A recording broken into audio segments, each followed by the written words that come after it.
What's up, guys? How we doing? Seth Hammaker is in a position to break the pro circuit curse. They haven't had a Supercross champion since Justin Hill in 2017. I think this might be the time they get it done. If you haven't tried Nano-Extreme, I'm telling you, it is the best pain solution that I've had probably ever. Don't take my word for it. Try it. Head over to Nano-Extreme, use code COOKSY, and get free shipping. Check out Complete Racing Solutions. Coach Rob has programs for everybody. In particular, if you have a young athlete, they have different physiological characteristics. You have to be careful when training a young athlete. Coach knows how to do it. If you got a young athlete, man or woman, hit up Coach Rob at Complete Racing Solutions and he will get you dialed in. Precision Transport, the best shipping company I've ever dealt with. These guys are great. They're a family-owned business that still believes in customer service, reasonable pricing, just good people. Hit up pretransport.com. You need people like me so you can point your fucking fingers and say, that's the bad guy. In the 250 East, we have a three-way battle between Seth Hammaker, RJ Hampshire, and Tom Vial. I can't remember the last time I saw the red plate on two different bikes, and then the next week it's still tied but with two different guys. I can't remember that happening. So that might be the first time that that's happened. That shows you how close these three guys are. But Seth went out there on that New Jersey track and just laid the wood to him. I mean, he went out there like a man who believes he's supposed to win and he's going to win. And that track was gnarly. Apparently, the normal dozer driver wasn't there, so they used somebody else. I mean, it's the same track layout, right? Should be similar. No, it's crazy the differences in just having a different dozer driver and how it affects everybody. I guess the jumps were built to a different pitch, a little bit steeper, and it really threw the guys for a loop. But it didn't bother Seth at all, man. He was riding with just a fearless, reckless abandon. I mean, the courage that he had heading into those whoops at that high speed, even after almost losing it two times. Like, he came really close to having a big one early in that main event and just kept sending it. But from early qualifying, Seth Hammaker just looked different. He looks like a guy who believes he's supposed to win, believes he's going to win, and it's crazy how these guys get that specific confidence and they just run with it. And I understand RJ's having some issues. He's got the wrist, and Tom is Tom. Seth Hammaker is a special talent. I remember seeing him in amateurs and thinking for sure this guy was going to be awesome, but he came into the pros run down and tired. He'd been training down at the farm using non-scientific methods and just running him to the ground. He had this nasty Epstein Barr that led into some injuries, and it has taken him a while to get into a program that works for him. And whatever he's doing, Darren Lawrence does not get all the credit for this. I would say Michael Byrne probably gets more credit, but Michael Byrne's a guy who's been there, done that. He understands technique, riding, and how to take a kid like Seth and rebuild his confidence. And that's exactly what he's done. And while Seth has that red plate all by himself, this thing's far from over. You got two guys within striking distance, and one of them's RJ Hampshire. And you never want that. You can say anything you want about RJ, but do not ever tell me he's not going to give it his all and go for it. He's got this nagging wrist injury that might need surgery after, is what I'm hearing. But RJ has a way to just block out pain. I mean, the dude's a savage. He will give it everything he's got in Pittsburgh and in Salt Lake. He really wants to finish up his 250 career with two championships. Last year he had the West. He wants that East really bad. But what sucks about that wrist injury is if he does have to have surgery, he's making his 450 debut in outdoors, or his first full-time debut in 450 outdoors this year. But if he has to have surgery, what does that do to his season? Is he even going to be able to ride outdoors? Will he have to ride SMX on a 250? Where does that leave RJ Hampshire? And that sucks. And while I haven't seen the contract, I'm pretty sure he signed a 2-year extension with Husqvarna to be their 450 guy. I don't know where that leaves Malcolm. RJ, I believe, is going to be there for the next 2 years. But man, this wrist injury, it's scary. When you see these nagging injuries that have had surgery and won't heal, I mean, just take a look at Adam Cincerillo. He's an announcer now because of something similar to what RJ is dealing with. I have wanted to see RJ on a 450 for a long time. I truly think he can be a contender in that 450 Supercross class. I don't know about outdoors. I mean, when he has ridden that 450, he looks so good, but he's never had the opportunity. I don't want to see him waste his entire career in the 250s, but if that wrist doesn't heal, he might have already done that. Time will tell. I can tell you this for sure. RJ is not going to lay down and let Seth Hammaker just take this title without a fight. He is going to give everything he's got and then about 50 more percent, because that's what RJ Hampshire does. Then you've got Tom Vial. Tom Vial is a very calculated rider. He looks so smooth, so in control. He hasn't had that blitz speed over the whoops, and that has cost him. That has cost him big time. He's had success by being consistent. Last year when he was the championship, he got a bit lucky. It was a year when we had a whole bunch of rain. The whoops were either rolled down or taken out of certain events when he got that big point lead, but he still managed that championship and took it home. That's what Tom Vial does. He's smart. He's a very seasoned racer. He's got 2 MXGP championships, or MX2 championships, and the East Coast from last year, so he knows how to win a title. That's why what happened in the mud was in Philadelphia is so peculiar. I have a hard time believing that he actually got 22nd. I don't know. I'm surprised nobody from KTM has looked into this. They have footage. I just don't see him being, even though he had that big mistake and went way back, I have to think he beat some guys, but apparently he didn't. I don't know, man. I have to think he probably would have scored about 5 or 7 points with the finish that he actually had. I think there had to be a scoring error, and that's something that could be debated. Should they have protested it? Should they have looked into it? Am I crazy? Probably a little bit of all of that. Tom Vial has put himself into a spot where he has to win Pittsburgh. If he doesn't win Pittsburgh, really, his championship is probably over. Right now, I believe he's 5 points down, and if he loses any more, he gets into that no man's land, and heading into an East-West showdown, you can make up a lot of points, but I don't see Tom doing that. He doesn't have that speed like RJ and Seth do. He doesn't have that willingness to just go full send. Pittsburgh's another day race, and that dirt is new, but thank you, Travis Taylor, for sending us some early footage of that dirt. Looks like it's going to be, almost looks like Indianapolis dirt to me. It looks really sticky. It's going to have some really good traction, but it's going to break down pretty quick. And it is during the daytime. I hate those daytime supercrosses. It really takes the luster out of supercross having it during the day. But apparently they need to get some specific TV slots, and that's why they do it. I don't know. I don't like it. I would prefer to just watch it. I pay for Peacock. I want to watch it on there, and I'd like to watch it at night. Check out Ride Strapped. Goggles, glasses, shirts. Just a really cool company that I'm happy to be a part of. Check out ridestrap.com and order yourself something cool. Alias MX. You guys have bought them out of almost all their motocross gear. There's very little left. They will be restocking. I don't know when. But if you need some bicycle gear, they have bicycle, like road bike clothing. Check out the Alias bike clothing. It's pretty badass. Head over to Alias MX. How about Coen Park? This dude has had a breakout season. I did not expect him to be consistently.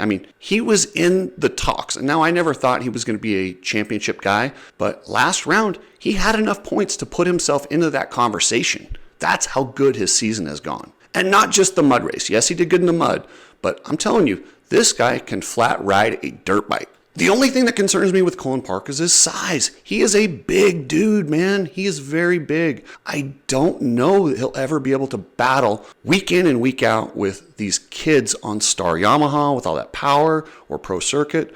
I think he's going to have to go to that 450 class to have more success, which is crazy to say because it's such a deep field in the 450s. I think he's talented enough. I think Coen Park should go to the 450s and try and work himself up, kind of like a Weston Pike route or Justin Brayton, where you just move into that 450 class and show your talent. I think he's good enough to make some waves and land on one of these big teams. Once they see he can do it on that 450, I think the outlook on Coen Park will change. And while he got 4th place, he didn't actually cross the line in 4th. He crossed the line in 5th, but Nate Thrasher was docked a position. And Nate Thrasher, wow. He's on the bubble. He's at that point in his career where he needs to win a championship or they're gonna move on from him at Star Yamaha. Despite his speed and that he's a top guy, if you can't get it done in 5 to 6 years, at some point they move on. Maybe he just needs a change of scenery, but it's hard when you're on what is considered the best bike. I don't think jumping over to Pro Circuit or one of these other teams is going to give him this big boost. But like I said, sometimes a change of scenery just helps. And this season has to be incredibly frustrating. He came in believing he was going to be a title contender. He got hit in practice, broke his finger, kind of fell out of it. But then there was these crazy circumstances, and all of a sudden he has a chance again, and he blows it. That has got to be so frustrating to kind of get a mulligan, be healthy at the right time and within striking distance, and still screw it up. That can't sit well with him or Star Yamaha. And that puts even more pressure on him for the future. He has to do something at Pittsburgh or Salt Lake. If he doesn't win, he might become expendable. These 2 races for Nate Thrasher are very important to the future of his career. And speaking of future of careers, check out Mark Finnis, the American Psycho. So he starts off with Club MX, and you guys know I'm a huge fan of the Club MX program and how they get the best out of everybody, but for some reason, it didn't work for Mark. So he leaves mid-season. That's never a good look, especially for a rookie to leave a team mid-season. It has to be going catastrophically wrong to actually do that. Typically, you wait till the end of the season, you move on. Mid-season changes are alarming. So that's why it's so important that now that he's on that PRMX team, and it's, a lot of people look at these teams like PRMX, Wildcat, and they forget a lot of these riders aren't even getting paid. They're bringing money to the table. They're buying their rides. Remember, Nick Laurie was on the show talking about how he was generating money to be part of Team Wildcat. It's kind of like carpool racing. They pool their expenses, pool the mechanics, and they all go racing together, but you have to bring money to the table. A lot of the reason these guys like Mark Finnis and some of the other highly touted amateurs don't have pro careers is they only have about 2 years before their parents, the sponsor, whoever's funding them says, okay, that's enough, and they have to move on. And if the promoters were struggling, like they were in the 90s, where they weren't making a ton of money, it was costing, they didn't have the whole process dialed in to make millions of dollars like they do now, weren't on the verge of a giant streaming package, I was like, you know what? That's what it is. That's what it is. You got to deal with it. If you can't get onto a factory team, you can't make money. Factory teams only hire guys that they think can win or win championships. They don't hire guys that put in solid results at 8th, 9th, 10th place. They just don't. That's not what they're looking for. That's why it's so important for the promoters to lose their current business plan and start treating it like a professional sport, like Formula One, like pro football, like all these other professional sports where they pay their athletes. Just look at F1. As soon as they brought in the teams and partnered with the teams in revenue sharing, the sport has blown up. And you might say, oh, it's Drive to Survive. Well, what do you think gets these teams to go out and do deals like Drive to Survive when they are benefiting from the promotion of the series because they're partners? They are so much more willing to allow access and do different things. They're not just trying to win races and do their job. They're trying to promote the series because it's good for everybody. And there's this old school narrative, and it was accurate and important. If you grew up in the 90s and you raced, we were so worried about our sport. We were worried it was going to go the way of rollerblading. We were worried that one bad press piece could ruin the sport and nobody would buy bikes and it would change everything. And we have all adopted this whatever's best for the sport, protect the sport attitude. And while that got us here, it's also something that's being used to control us. That's what P. Davey and Feld, anytime you do anything that they don't like, they disguise it and attack you under you're hurting the sport. When in reality, what you're doing is asking for better for the sport, but it might cause them a little bit more or cost them a little bit more. Like if you look at the tyrants throughout the world, nobody ever got there doing the horrible things they did at the end. They started with some pretty good ideas that we were all on board with, and then it grows. And once they get that control, they don't want to let go. Right now, we are at a crucial spot. The streaming package is worth a lot of money. It needs to come back and fund these guys that are making the night show, that are making the evening show, these teams that are running low on budgets like KTM, Husqvarna, Gas. The revenue that this sport has created due to the promoters, they deserve a ton of credit for what they've done. They've done a great job packaging this thing in a way that can make them a lot of money. But they're forgetting about the actual product. The product that we go to watch are the racers. That is the reason we love this thing, the dream of being a professional racer.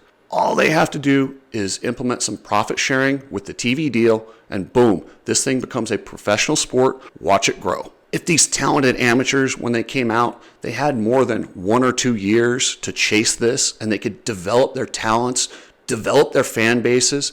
It is hard for a fan base to learn all these new guys every single year. We follow their stories. We're invested in the story. The story adds the entertainment value. And if they're 2 years and out, it makes that very difficult, which is why a lot of the times the factory guys are the only stars, because they're the only ones we have time to follow or pay attention to. And, well, they're winning. But if these other guys were sticking around for 5, 6, 7, 8 years, we would know their story and we would be emotionally bonded to them in the sense that we feel like we're on the journey with them. We get to live the dream with them. And I'm not saying these guys need gigantic money. They just need a revenue split that they can be professional racers and they don't have to come out of pocket. They should be able to cover their expenses. And right now, it is not set up in a way that they can do that. And they're counting on outside sponsors and other revenue sources to chase this dream. Meanwhile, the promoters are at a point where they're making a lot of money.